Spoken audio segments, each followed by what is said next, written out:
If you find it uncomfortable to sit, you can sit on your yoga block or your big pillow, just to relax those hip flexors, just while we quickly talk about shoulder balance. So if you've got shoulder pain, shoulder tightness, sometimes it's because the shoulder blades are slightly winging, they're slightly lifting off the rib cage, and we're in too much of this sort of posture with our computers and watching television using the phone.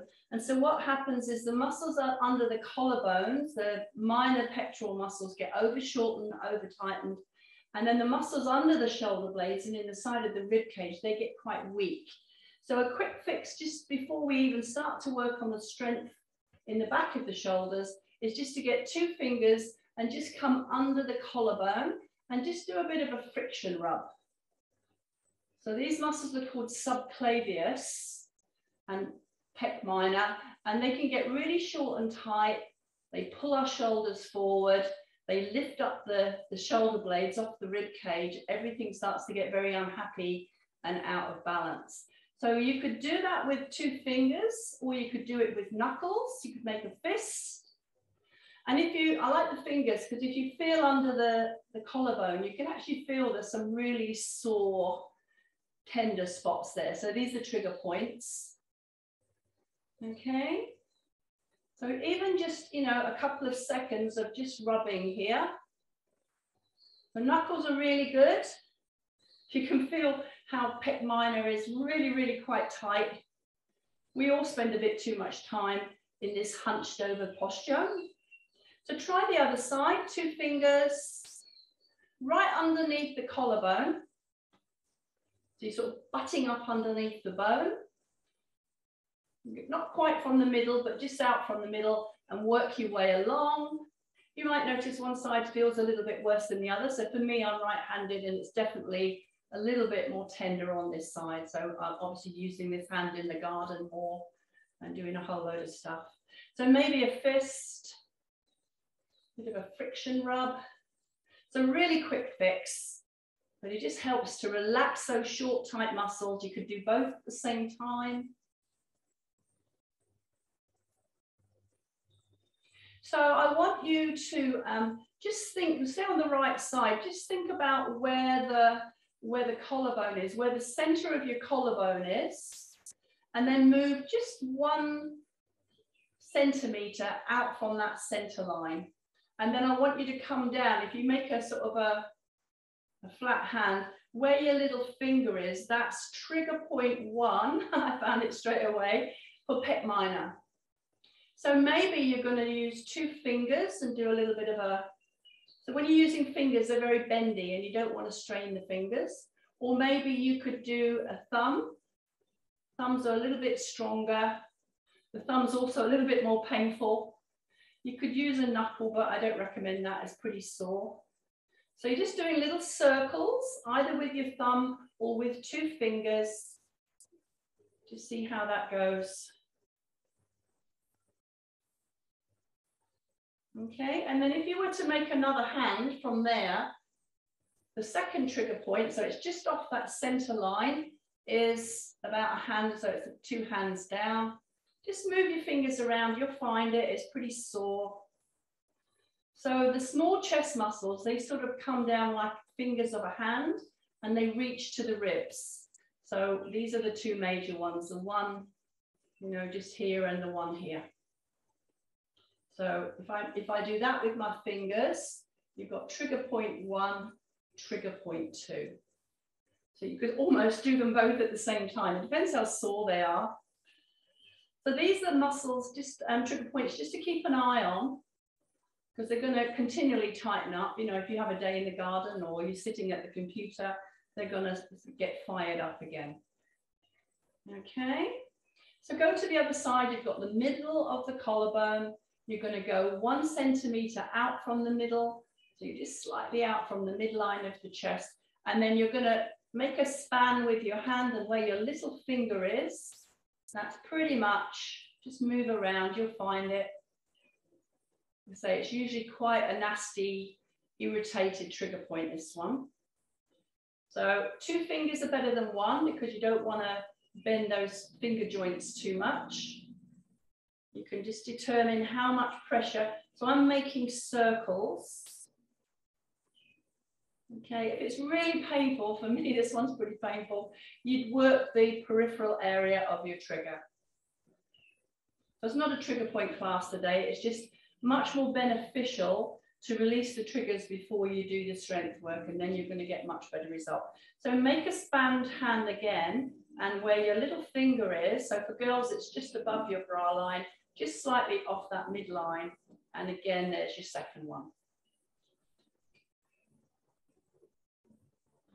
So again, for me, pretty nasty. Ooh.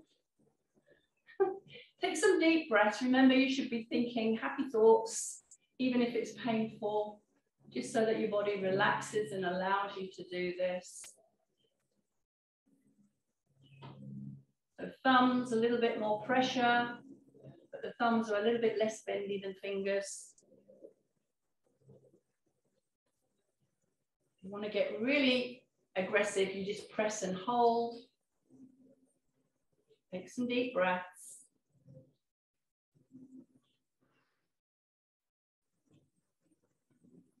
And release. So just do some tapping.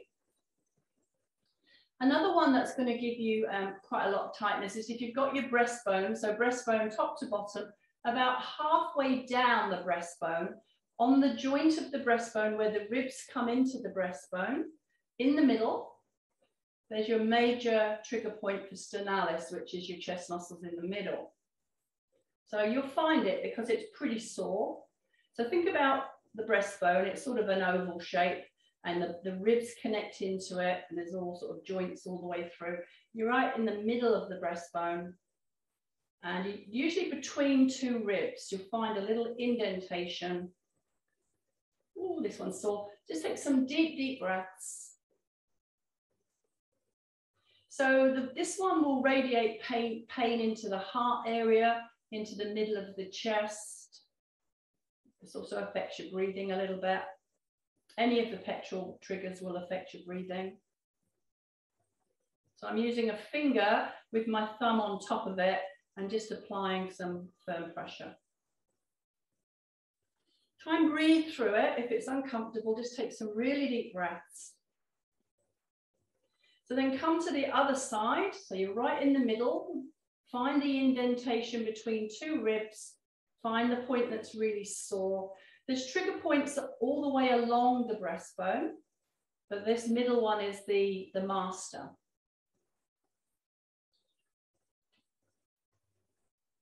So take some deep breaths.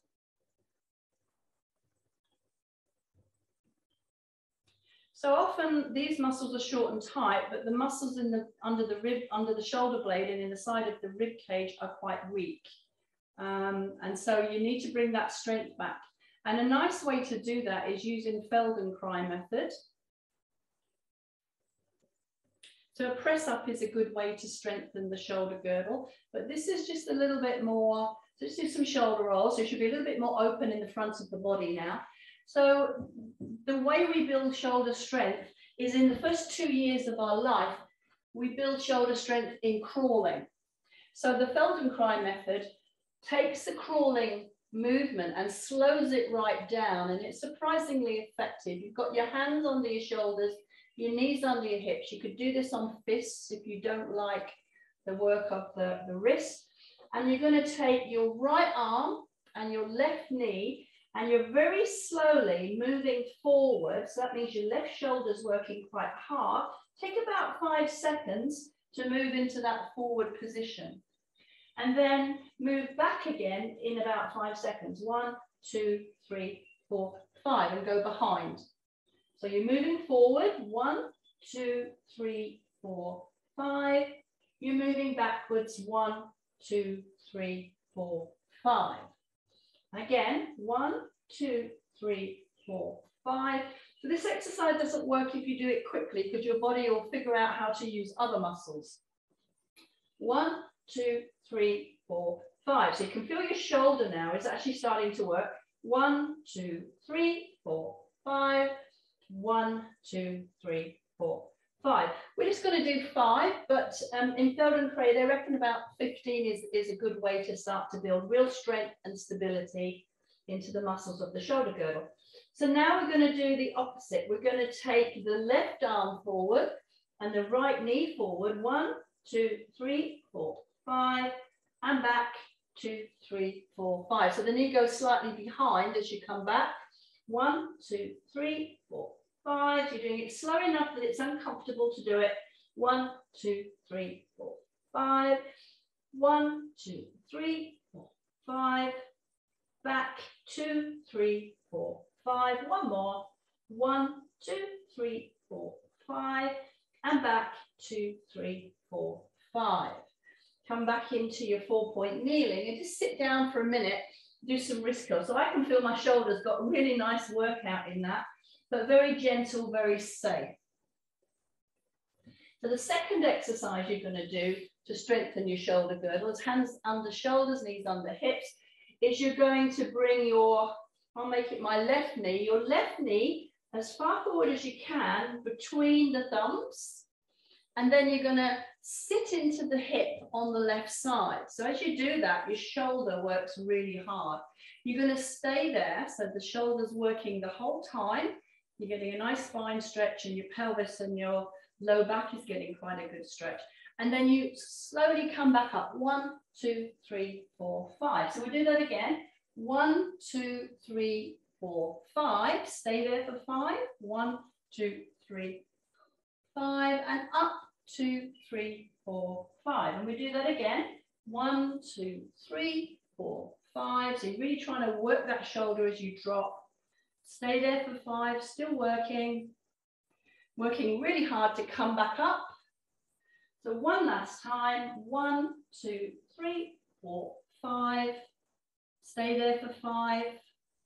Surprising how much is going on in my pelvis and my back as I do this. 1, 2, 3, 4, 5. So again, if you practice that move, bring the knee back. So now I'm going to change sides, but you're going to use the other knee. So now you're going to take your right knee as far forward as you can between the thumbs, and you're going to slowly lower. 1, 2, 3, 4, 5. Stay there for 5. So functional movements. 1, 2, 3, 4, 5. So 1, 2, 3, 4, 5. It's pretty good for the wrists as well. And stay there for 5. And then up, 2, 3, 4, 5. So it's all these movements that are related to crawling, to getting down onto the floor, getting up off the floor. These are the functional movements that we sort of do less and less now, because we sit on sofas, and we watch television and we watch our computers. Last one. Come back up and bring the knee back in. So just sitting into your heels, elbows on the floor, do some wrist curls, make sure the wrists are okay. So they're nice and gentle, they're stretching, they're strengthening, they're balancing, and then you could come into a press up. So we're all used to doing the press up, easy press up, draw a line from thumb to thumb, pull the belly button up towards the back of the rib cage, coming down really slowly. 1, 2, 3, 4, 5. Stay there for 5. 1, 2, 3, 5.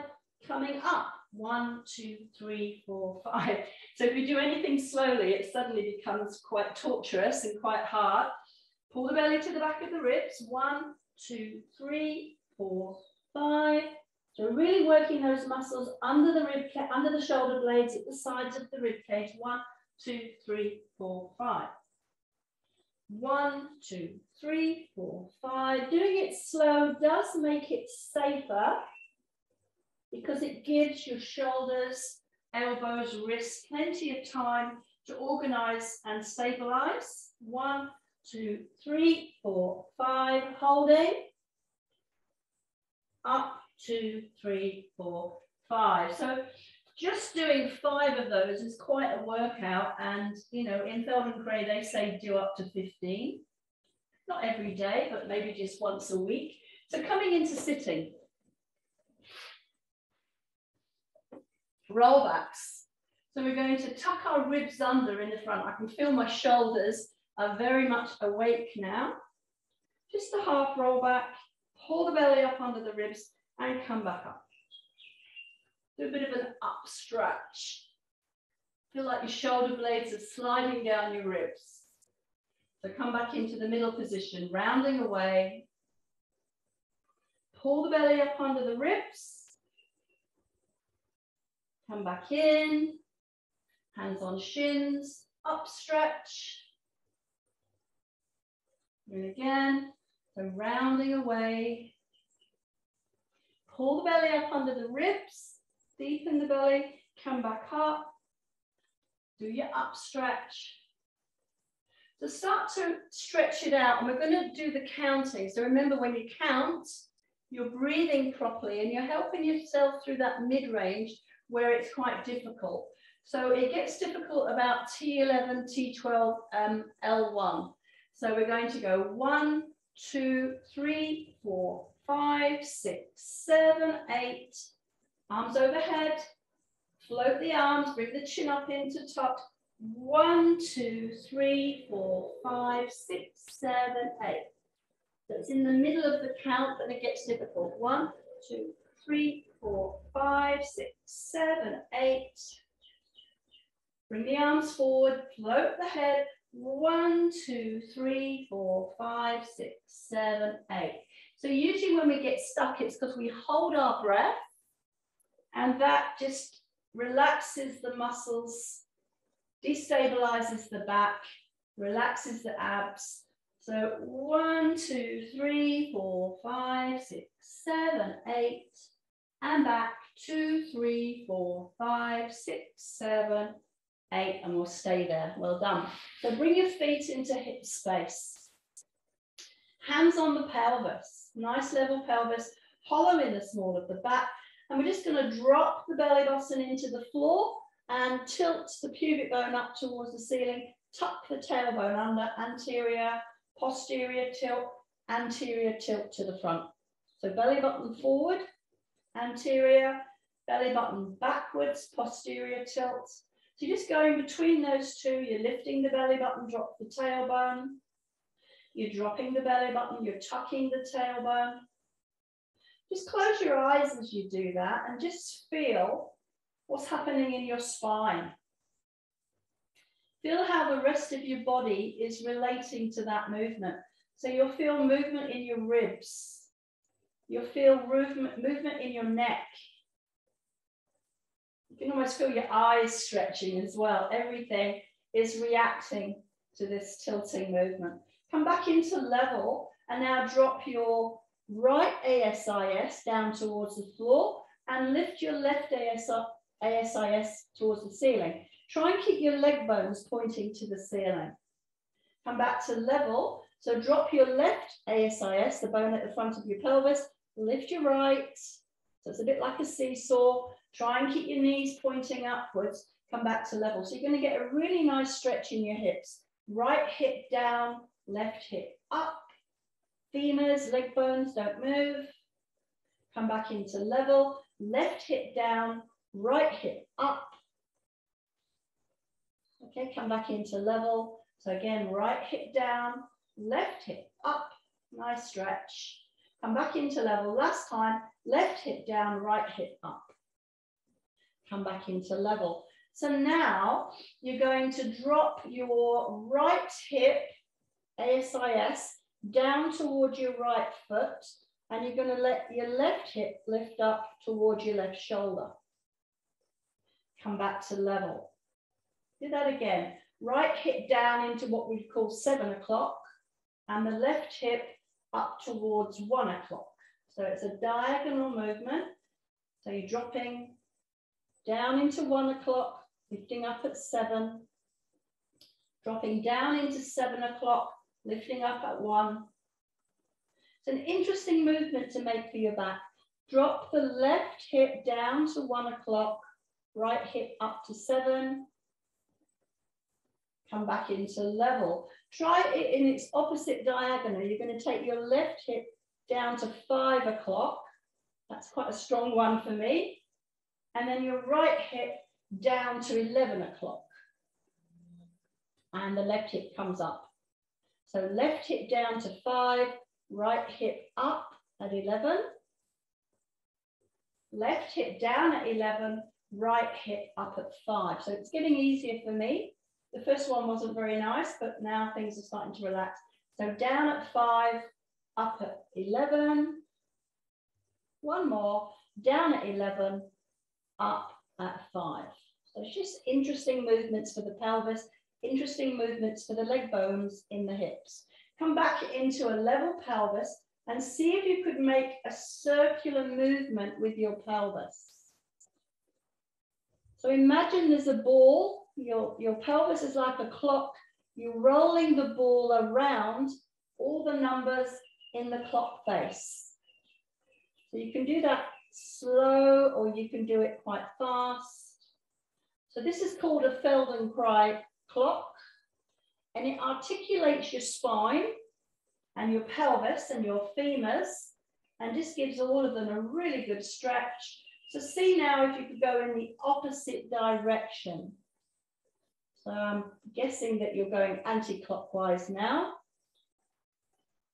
So think about the ball rolling around the clock face. You don't want to miss out. You don't want to jump from 7 o'clock to 5. Try and drop down into 6. That's usually the hard range between 5 o'clock and 7 o'clock. And then just come back into level. So we're going to tuck our tailbone under. We're going to press our feet into the floor and just slightly lift our bottom off the floor. So we're just waking up our bottom muscles, our hamstrings. Just feel like you're really pushing into your heels. And then from wherever you're lifted in the spine, just start to roll down through the spine and just see how the back is feeling. So we'll do that again. We're going to just lift our bottom, push into our heels, maybe add a little extra stretch forward through the kneecaps. And then from wherever the spine is lifted, we're rolling down bone by bone. And you probably find as you do this, that each time you do it, you're going to lift a little bit higher as your spine loosens up, as your bottom gets more active. So you're lifting up now. So now I'm in a neutral spine, a nice natural curve to my spine, pushing into my heels, push forward through my kneecaps, and that just gives me a little bit of stretch in the top of the legs, in the front, and then I'm rolling down. I'm much higher now in the spine.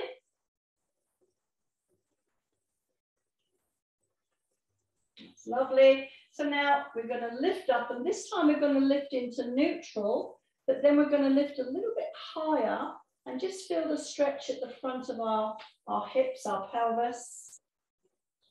Feel the bottom muscles working, and then we're rolling down nice and slow through the spine.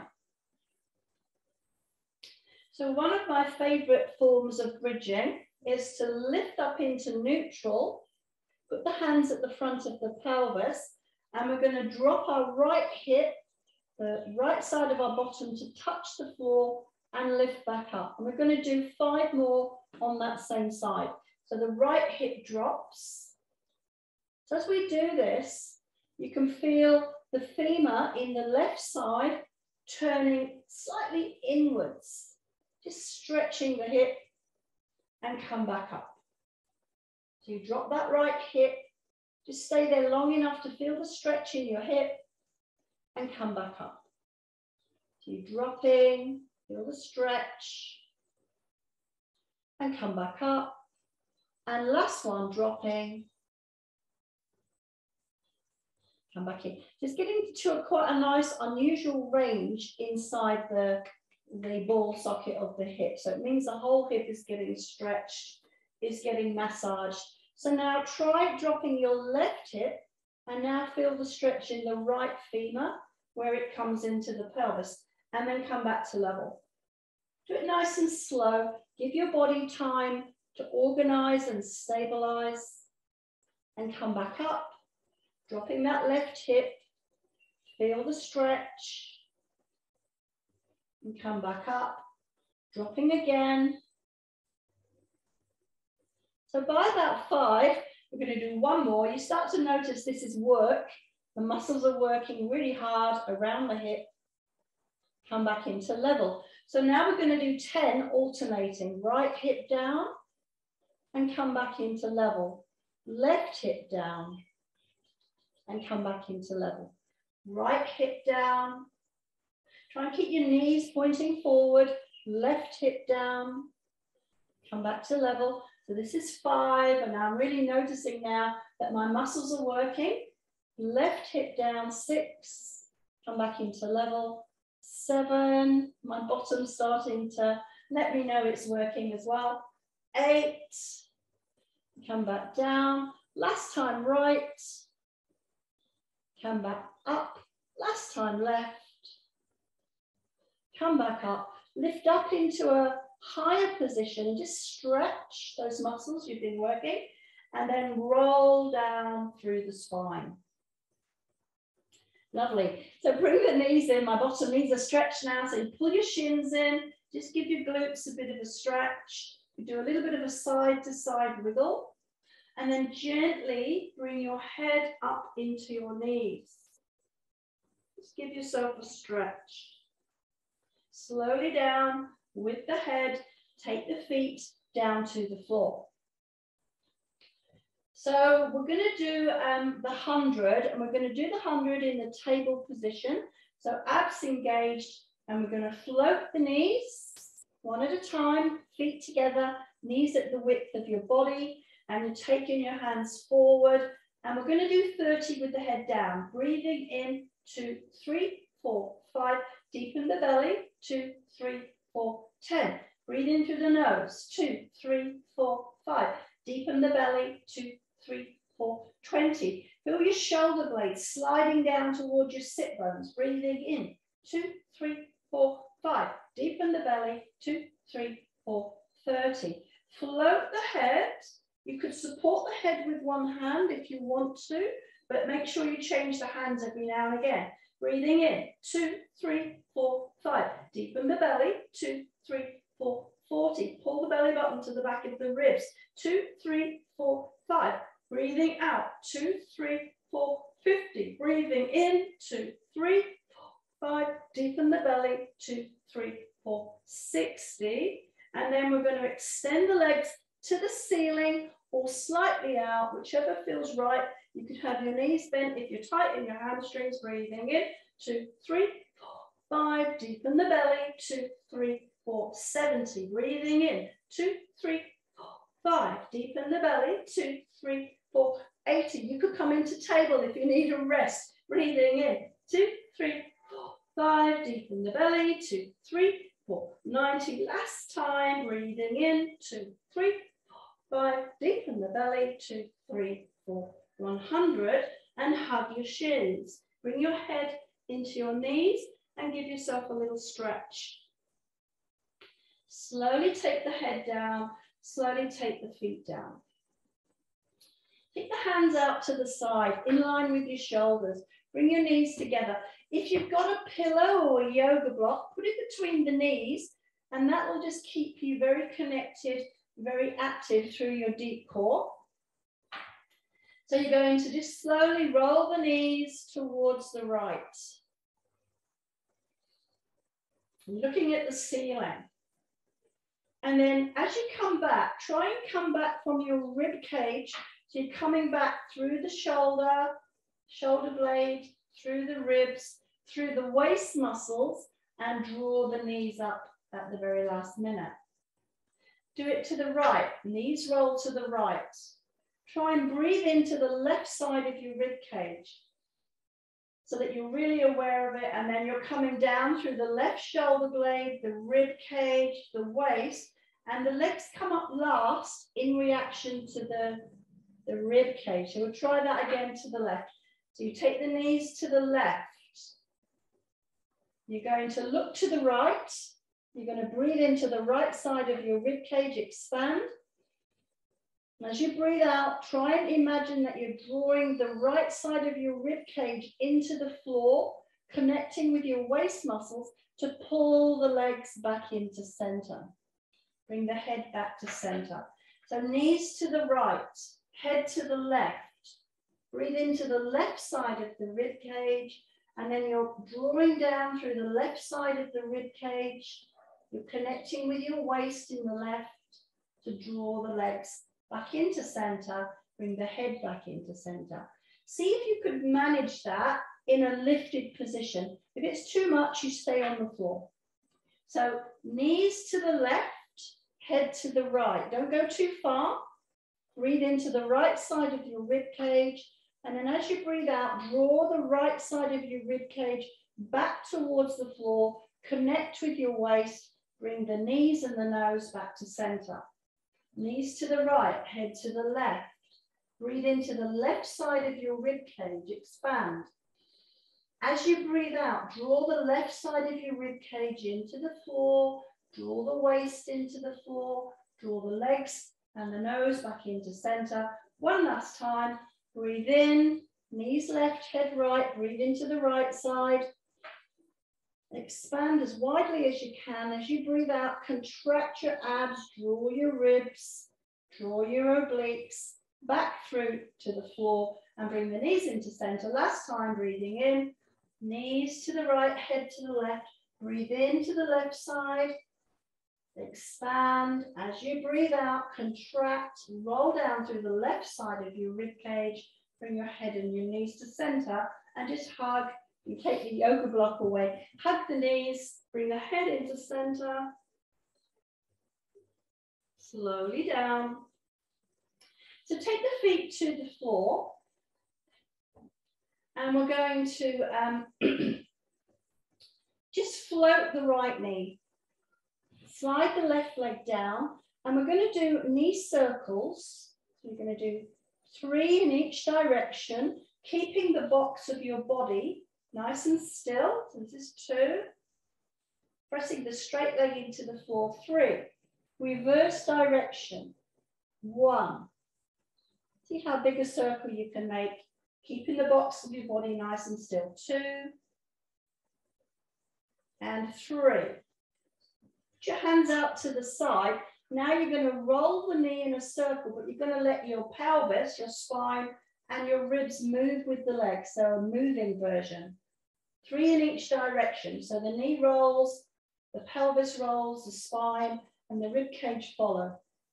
And again, the knee crosses the midline, the pelvis follows, the spine, and the rib cage. So try now circling outwards, and now your opposite hip lifts, opposite rib cage responds. So we're going to do 2 more.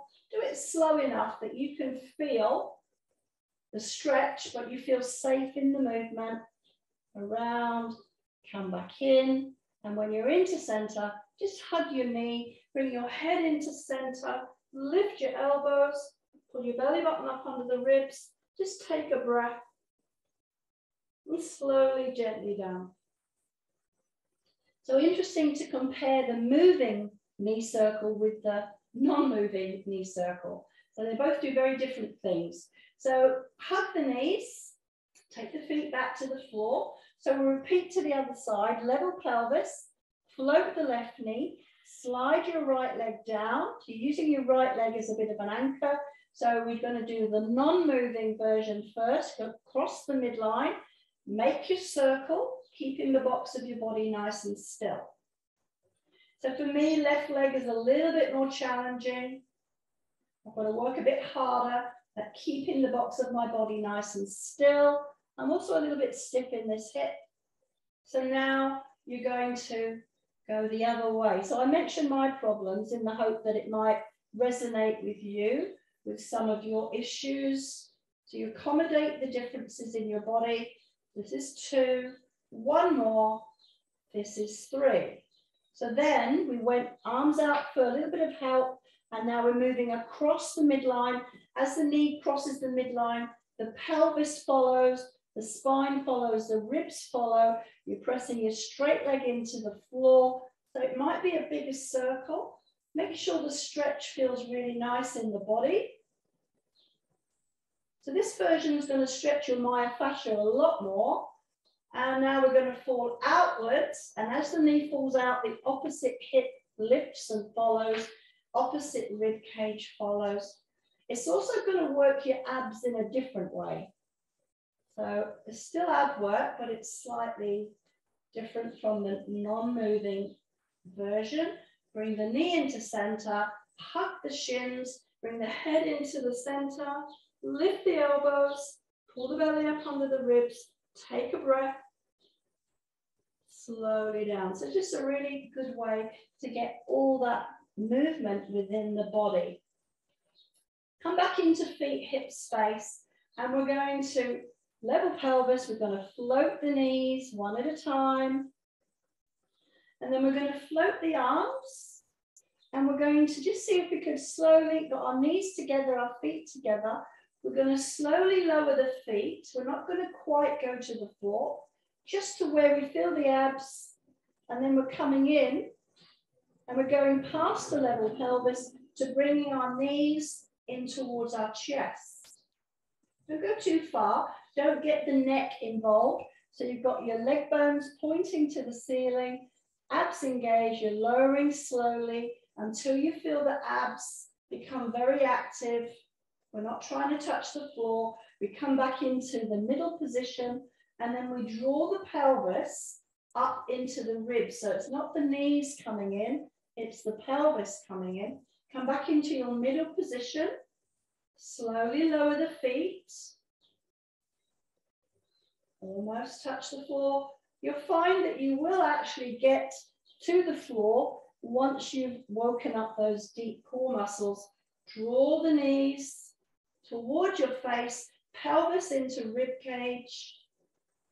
Make sure there's no undue tension in the neck. Coming down, last one. This is work. So by the fourth and the third and the fourth one, I can touch the floor, still keep a nice level pelvis. I couldn't have done that on the first couple. Last one, pelvis into ribs. And come back into knee hug and just give the abs a bit of a rest. Well done. So taking the knees into a table position, and you're going to just press your left hand into your left knee, and you're going to extend your right leg out and come back in. Press your right hand into your right knee, extend your left leg out. So you've got two things happening here. You've got an isometric press as you press the knee. You've got an eccentric extension as you extend the leg. So the abs are working quite hard. You could press the knee with two hands if you can keep the box of your body nice and still. So two more. If your abs are getting tired, just hug your knees. Give yourself a little bit of a rest. Last one. And hug your knees. Give yourself a nice stretch. Head comes up. Just give your neck a stretch. Slowly down. So put the feet on the floor. This one's called Starfish. We'll start with just the legs. We're going to put the hands on the pelvis. The pelvis is nice and level. Got a bit of a hollow in the small of the back. And your abs are engaged. And you're going to slide the right leg out. Pelvis and the box of your body should not respond. They should be perfectly still. Slide back in. So you could slide your left leg down. So this is a very basic movement that we start in the very first class of Pilates. This is where we start. Just learning to move the leg around, stay very still in the box. Okay. So it's a good exercise. It's very effective. One more. So the Starfish is where you take the opposite arm out with the leg. So now you've got the weight of a leg and an arm, and you come back in. Opposite leg and arm. Look at the ceiling. Try and synchronize the movement of the arm and the leg. So if you can do that comfortably and keep the box of your body nice and still, we'll do one more like this. Then you're ready to progress to doing it in a lifted position. So you would float your knees into table. Start with just the legs, so single leg stretch. Toes touch as they come back in. Single leg stretch. Toes touch. The knees are at the width of the body. So now try opposite arm and leg. So there's your Starfish. So quite a bit harder now. And you're still trying to stay very calm, very controlled in your box. The elbow should be soft. You're not straight in the arm. And get a sense of sliding your shoulder blade down the back in the working arm. You're stabilizing the shoulder. Hug your knees. Give yourself a little stretch, a nice exercise.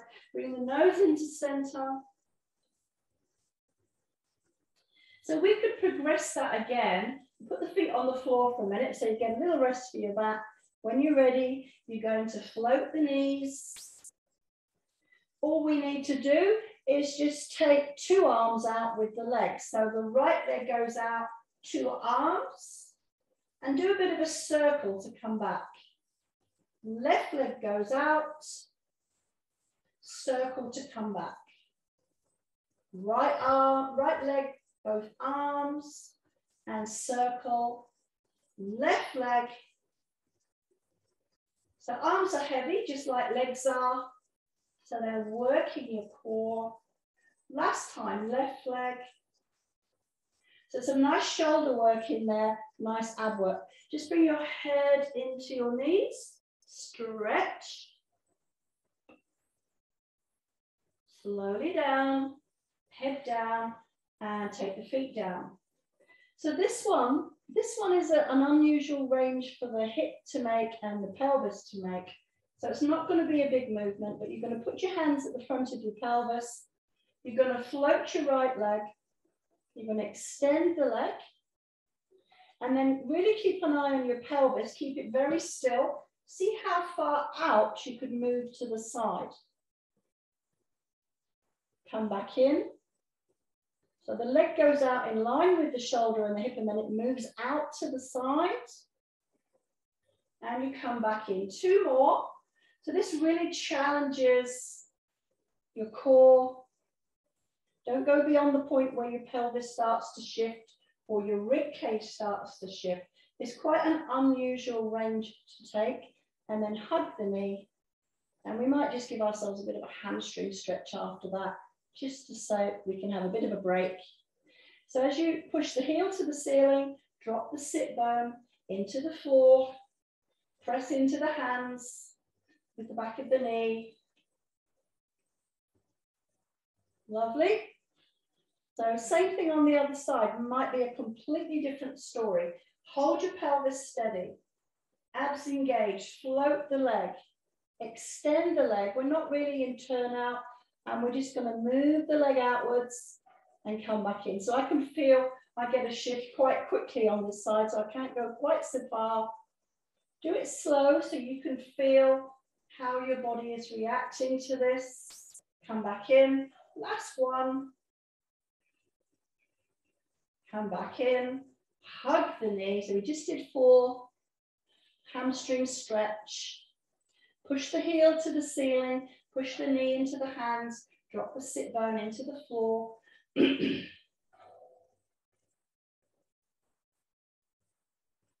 So see if we could do that in a lifted position. If you found it really hard, stay with your feet on the floor. If you think you could find a little bit more in this exercise, you're going to float both knees. You're going to, how about linking the fingers, floating the head, so you're looking at the pelvis. You're going to extend your right leg down the midline, and then you're going to move the leg outwards, move the leg in. So you're looking at your bent knee. If you see that bent knee move, you know you need to stop. Don't go too wide, come back in. Moving out, deepen the belly. So when you go too far, the bent knee will start to shift away from the midline. Last one. Bring the feet together, lower the head for a minute. So when you're ready, float the head, extend your left leg. You're moving out, you're moving in. You're moving out, you're moving in. Third one, come back in. Fourth one, come back in. Bring the feet together, lower the head, hug the shins. Just do some shoulder rolls. Move your nose from right to left. A few shrugs. So we're going to swing up into sitting. Coming back into shoulders. Coming into side lying, and you're going to put your elbow underneath your shoulder. So you don't want it out here. That's the worst thing you could do for your shoulder. You want it directly under your shoulder or even slightly inwards, but not out. Ankles, knees together. Put the little finger on the floor and just see if you could really engage your abs and your waist muscles and just lift and come back down. So this is really a side plank. It's part of the Mermaid series. So if you wanted to, you could come into a mermaid arm and really lift at your waist and come back. You're coming up, lift your waist up from the floor, come back down. 2 more, so you're lifting. So it's strengthening your shoulder girdle, strengthening your obliques, your waist. Come back down. Last one, lifting. Come back in. Separate your knees, just come up for a minute. And I like to do a bit of an elbow circle and just move my neck after that and just make sure that some of that work didn't get into my neck and my shoulders too much. Okay, so we'll change sides. So the connection between the neck and the shoulder girdle is so strong that you'll find that you'll feel it in your neck. But the stronger and more stable your shoulder girdle is, the happier your neck will become. So you're just going to be careful. So just make sure that the elbow is under the shoulder or even slightly in towards your waistband. It's not jutting out at an angle. And you're just going to engage your abs and your obliques, and you're going to lift and come back down. So you feel like your waist muscles are pulling you up. Come back down. If you want to add the arm, keep the chin slightly tucked. There's your mermaid. Come back in. If you've got no neck issues in this version of the mermaid, you can look down. You can look up. That doesn't feel good with your neck, don't do it. So up and over and lift the waist up from the floor and come back. One more, up and over, lift the waist and come back into sitting. So carefully separate the knees, put your hand on your shoulder, just move, make sure everything feels good. Okay, so we're going to do a vagal nerve release. I should have done it at the beginning, but I've just remembered that I skipped past it. So we're going to come onto hands and knees. So this is called the salamander. So you're going to take your left ear to your left shoulder, and you're going to look up to the right, and you're going to draw your right hip towards your right shoulder. So you're just really turning your head quite strongly, and you're looking away from that shoulder, and you're drawing the hip up so the whole spine is getting quite a stretch. And you're going to stay there for about 30 seconds.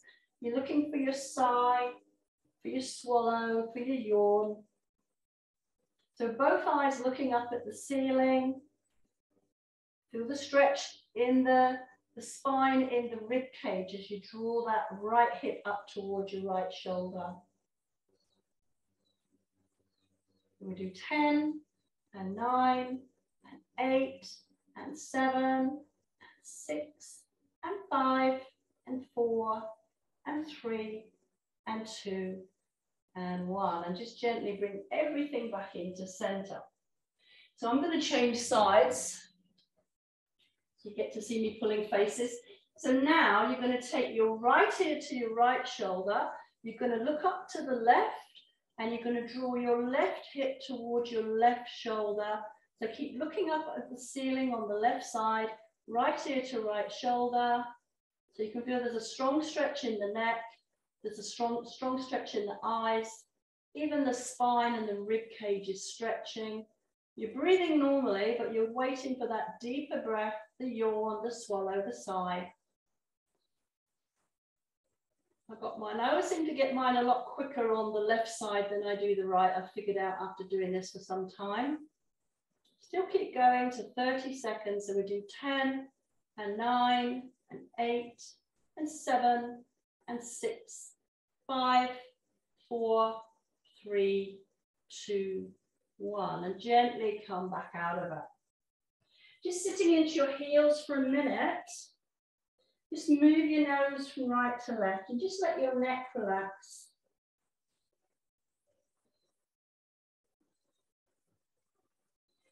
So coming into hands under shoulders, knees under hips, and we're just going to extend the right arm and the left leg. So we're back into working the shoulder girdle again and come back.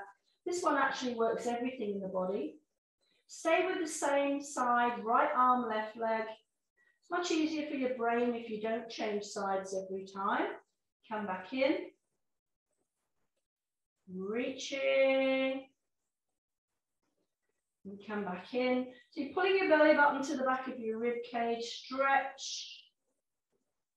Come back in. Change sides. Left arm now, right leg. And come back in. Belly button to the back of the rib cage. Stretch. And come back in. Third one. Come back in. Fourth. Come back in. Last one, 5. Come back in. Sitting into your heels, just give yourself a little stretch. Take a breath. So leg pull prep, there's different versions, but we'll start with in the cat position. Tuck our toes under. Make sure the wrists are under the shoulders. And just see if you could just lift your knees. 1, 2, 3, 4, 5, and come back down. Point your toes, and then sit back to wherever. So if your knees don't like going all the way back, you might only go part way. So tuck your toes under. Lift your knees. 1, 2, 3, 4, 5, and come back down. It's a great strength builder without putting any of your body at any sort of risk other than maybe your wrists a little back. So tucking under, lifting, 1, 2, 3, 4, 5, come back down, point the toes and sitting. So we're going to try and advance that by stretching our arms forward, tuck our toes under, and just see if we could bring our shoulders over our hands, if we could extend one leg, toes tucked under, extend the other leg, really tight bottom, and pull the belly button in. 1, 2, 3, 4, 5. Lower one knee, lower the other knee. Sit back and stretch. So as you do this, you're really trying to keep your pelvis nice and steady. So I'll see if I can do it with the block. So your pelvis is nice and steady. You're going to bring your shoulders over your hands. You're going to see if you can extend one leg, extend the other leg without losing that yoga block. Deepen the belly, tighten the bottom, and then see if you could lower one knee, lower the other knee without losing the block, and sit back. So do that again. Shoulders over hands, tuck the toes under. So you're going to extend one leg, extend the other, tight bottom, pull the belly button in. Take one knee down, take the other knee down, and this time I'll take the yoga block away. We'll sit into a deep stretch, take a breath.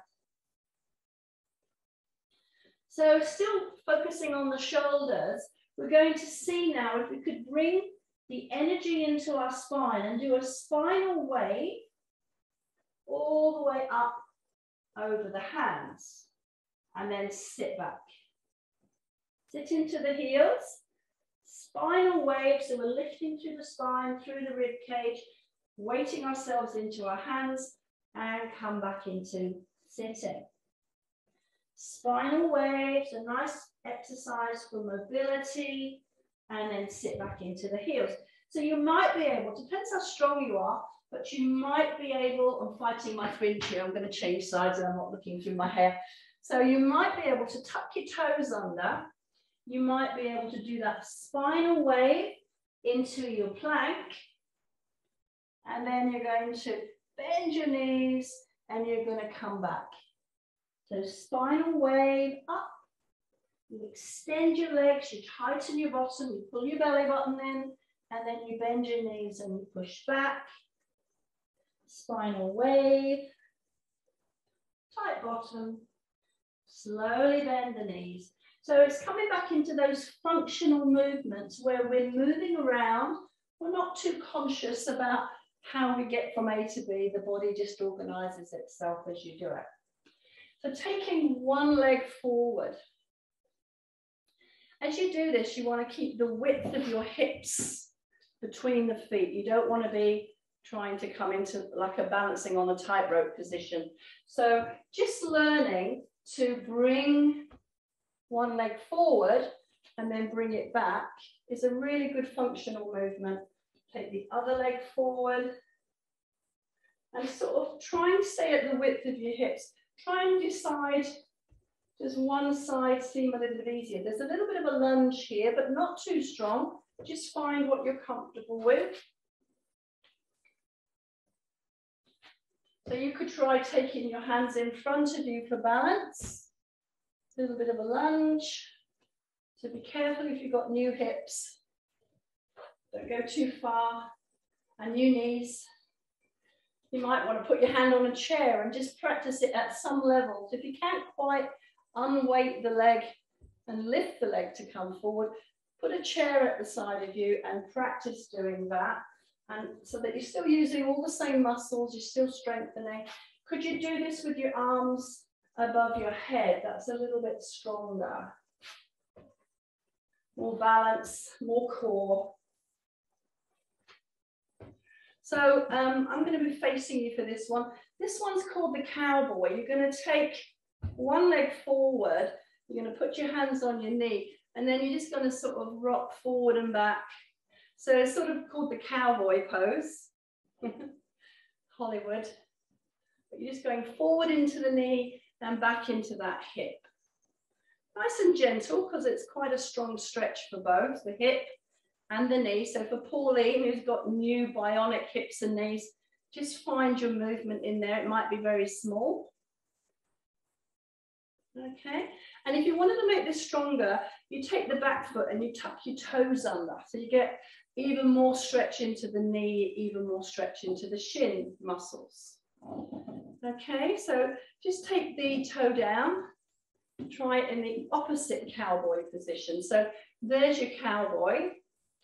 You put your hands on your shin, you're going forward into the knee, back into the hip. Forward into the knee, back into the hip. Try tucking your toes under. You can't see it in this angle, but I've got my toes tucked under on this back leg so that I can feel the connection into my knees and my shins a lot more. Lovely. So bring that knee back. So coming into sitting, if you struggle with the mermaid, you grab your yoga block and you sit on the yoga block. You might want to do it in the diamond. You might still need the yoga block to be in the diamond. So we're just going to come up and over, come back into center, up and over, come back into center, up and over. We'll do 6, back into center, up and over, back into center. Put the hand at the front knee on the floor, and you're just gently going to push your heart forward, quite a strong spine stretch. And then you're going to round and pull your belly button up under the ribs. So you're arching, you're pushing your heart forward, and then very gently rounding and pull the belly button up under the ribs, flexing. Arching. So I can feel this in this hip particularly for me, and rounding and my spine. Arching and rounding. So strong abs and gently come back into center, and then we'll just bring the feet together. If you're in the diamond position, you stay in the diamond and do it the same. So you're going to do your side bend. We're doing 6. We're dropping the sit bone. On the side that the arm is raised, the sit bone drops. This is 4. This is 5. This is 6. And then we're going to take the hand to the front knee, put it on the floor just in front of the knee, and you're going to just gently push forward through the heart, look up, rounding back and pull the belly under the ribs.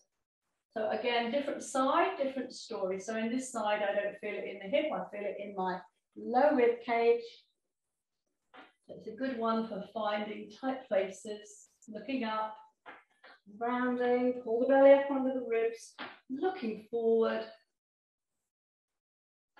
rounding, come back into center and bring the arms back.